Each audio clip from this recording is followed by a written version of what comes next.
আজকে পরবর্তী খবরে মাত্র এক রাতের ভারী বৃষ্টিতে জলমগ্ন কোচবিহারের সর্বত্র জারি করা হয়েছে তোরসায় হলুদ সতর্কতা। পাশাপাশি উত্তরবঙ্গের বিভিন্ন জায়গায় ধস সহ ভেঙে পড়েছে দুধিয়া সেতু। সব মিলে লাগাতার বৃষ্টির জেরে জলপাইগুড়ি শিলিগুড়ির পাশাপাশি কোচবিহারের অবস্থাও কিন্তু যথেষ্ট সংকটজনক।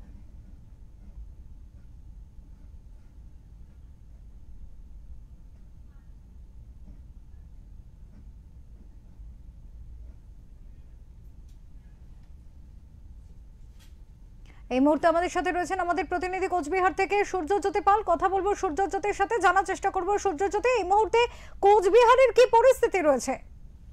দেখো অপূর্বা, তোমাকে জানিয়ে রাখি, কাল সারা রাত ধরে কিন্তু প্রচন্ড বৃষ্টি হয় উত্তরবঙ্গের বিভিন্ন জায়গায়, পাশাপাশি কোচবিহারেও সেই বৃষ্টির ফলে কিন্তু সারা কোচবিহার শহর জুড়ে কিন্তু জলমগ্ন পরিস্থিতির সৃষ্টি হয়েছে।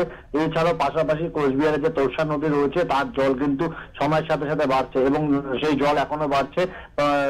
এই তোরসা নদীতে হলুদ সতর্কতা জারি করা হয়েছে। এছাড়াও কোচবিহারের পাশাপাশি সমস্ত উত্তরবঙ্গ জুড়েই কিন্তু বন্যা পরিস্থিতির সতর্কতা দেওয়া হয়েছে, হলুদ সতর্কতা জারি করা হয়েছে এবং এবং তোরসার যে জল সেটা ধীরে ধীরে বাড়তে শুরু করেছে। এছাড়া কোচবিহার শহর জুড়ে যে যতগুলো ওয়ার্ড রয়েছে 20টি ওয়ার্ড, সেই 20টি ওয়ার্ডেই কিন্তু জলমগ্ন পরিস্থিতির সৃষ্টি হয়েছে। অপরূপা, সেক্ষেত্রে প্রশাসনের তরফ থেকে কি ধরনের পদক্ষেপ নেওয়া হচ্ছে সূর্যজ্যোতি?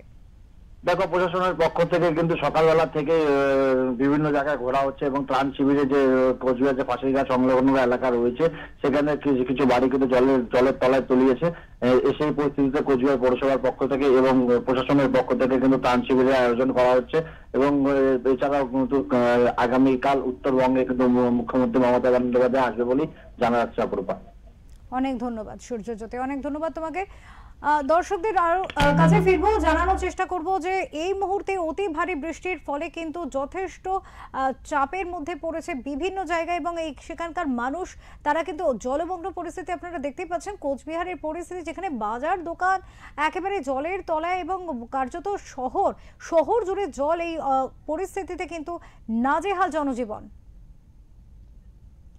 রাত পোহালে লক্ষ্মী পুজো, কিন্তু সেক্ষেত্রে যে ব্যবসা বাণিজ্য সেই পরিস্থিতিও বর্তমানে কিন্তু একেবারে চ্যালেঞ্জের মুখে পড়েছে। পাশাপাশি সাধারণ মানুষের যে জীবনযাত্রা তাও কিন্তু ব্যাপকভাবে নাজেহাল পরিস্থিতিতে রয়েছে।